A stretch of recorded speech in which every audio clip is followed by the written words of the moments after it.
Assalamualaikum warahmatullahi wabarakatuh.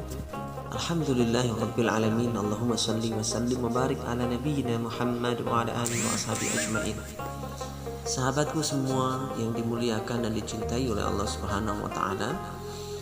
Akhir-akhir ini kita mendengar satu berita yang heboh tentang kasus salah seorang artis di Indonesia yang suka membawakan lagu-lagu religi, dianggap sebagai orang ketiga dari pernikahan temannya sendiri, yang mengakibatkan temannya itu sekarang sedang proses perceraian karena artis ini, yang juga dengan temannya sendiri sebetulnya. Ini beritanya yang beredar seperti itu, dan orang banyak yang percaya dengan berita ini. Padahal semestinya kita sebagai orang yang beriman malu ngomongin orang lain. Karena apa? Satu, memangnya kita lebih baik daripada dia. Dosa kita itu mungkin lebih banyak daripada dia. Kita lebih pantas mengomentari diri kita sendiri. Kita lebih pantas meratapi dosa-dosa kita sendiri yang banyak daripada kita mikirkan orang lain. Kita nih kalau mau ngorek-ngorek dosa kita banyak. Aib kita itu aja yang masih ditutup sama Allah, belum dibuka. Kalau aib kita dibuka sama Allah, mungkin kita sama yang kita omongin 11-12. Mungkin kita lebih buruk daripada dia. Kedua, yang perlu diingat, kita itu selama ini menilai seseorang hanya dari berita. Beritanya begini, dia orang ketiga, dia mengganggu rumah tangga orang, begini begitu. Kita hanya dengar dari berita. Yang namanya berita disebarkan oleh orang yang berkepentingan. Orang itu punya kepentingan, dia memblow up berita itu, dibesar-besarkan sehingga viral. Dia yang untung yang memviralkan. Viewernya banyak, followernya jadi banyak, dia jadi dapat banyak iklan dan sebagainya. Jadi itu kesalahan juga bagi kita. Kita tuh mudah sekali percaya sama orang, mudah sekali percaya dari berita. Enggak boleh. Idza ja'akum fasiqun binaba'in fatabayyan. Jika datang orang fasik kepadamu membawa suatu berita, apa perintah Allah? Fatabayyanu. Klarifikasi, minta tabayun, minta penjelasan yang jelas, yang benar. Jangan mudah percaya sama omongan orang. Kalau omongan orang itu gak benar, kita ikut dosa, ikut menyebarkan fitnah dan berita yang gak benar. Dan poin ketiga yang ingin saya sampaikan adalah man sataral muslimin satarallahu yaumal qiyamah. Kalau kita menutup aib saudara kita yang muslim, maka Allah akan menutup aib kita di hari kiamat.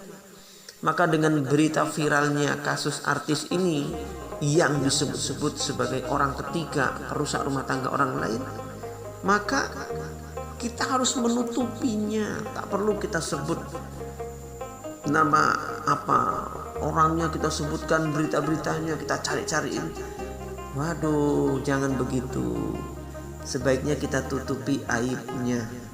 Kita bantu dia, kita bela dia. Kita harus mengedepankan asas praduga tak bersalah. Jadi kita bela saudara kita yang muslim, wajib dibela. Wajib ditutupi aibnya agar Allah pun menutupi aib-aib kita. Kemudian yang berikutnya, poin berikutnya yang keempat yang ingin saya sampaikan, bahwasannya seseorang yang apabila berbuat dosa terus menerus, mungkin sudah ada yang mengingatkan, mungkin sudah ada yang nasihati, terus menerus dinasihati, terus menerus diingatkan, tapi dia juga terus menerus dalam kemaksiatan, maka peluangnya ada dua. Jika dia tidak berhenti, peluangnya ada dua. Satu, dia akan dibuka aibnya oleh Allah Subhanahu wa taala, sehingga dengan itu dia berhenti dari dosanya. Yang kedua, peluangnya kalau dia nggak mau berhenti juga, dia mati dalam keadaan bermaksiat seperti itu. Maka kalau kita mendengar berita ada pejabat ketangkep korupsi, ketahuan, itu sudah korupsi kesekian kali yang dia lakukan. Yang selama ini selamat, diingatkan masih selamat. Sudah banyak yang mengingatkan tapi masih terus, akhirnya kebuka juga kasusnya. Itu sebetulnya adalah kasus puncak dari sekian banyak kasus yang sudah dia lakukan. Atau ketika ada orang yang mati di atas dada pelacur, mohon maaf, itu bukan zina yang satu kali dia mati dalam keadaan berzina. Dia sudah berzina berkali-kali, diingetin, masih terus, diingetin, masih terus. Akhirnya oleh Allah diwafatkan dalam keadaan dia sedang berzina. Na'udzubillah min dzalik. Semoga Allah jaga kita dari yang demikian. Maka sahabatku, saudaraku yang cintai Allah, maka menjadi kewajiban kita untuk klarifikasi dari suatu berita, dari sumbernya langsung, bukan dari kata orang, tapi klarifikasi itu ke sumbernya langsung. Kita dengarkan pengakuannya. Jangan-jangan dia cuma acting, jangan-jangan dia cuma bercanda, jangan-jangan dia cuma bersandiwara. Nah, kita kan nggak tahu yang sebenarnya. Jadi kita jangan mudah percaya sama orang lain. Kita harus klarifikasi, kita harus tutupi aib-aib orang lain, saudara kita. Dan kita harus sadar diri bahwa sebetulnya kita tuh bisa jadi lebih buruk daripada siapa yang kita omongin.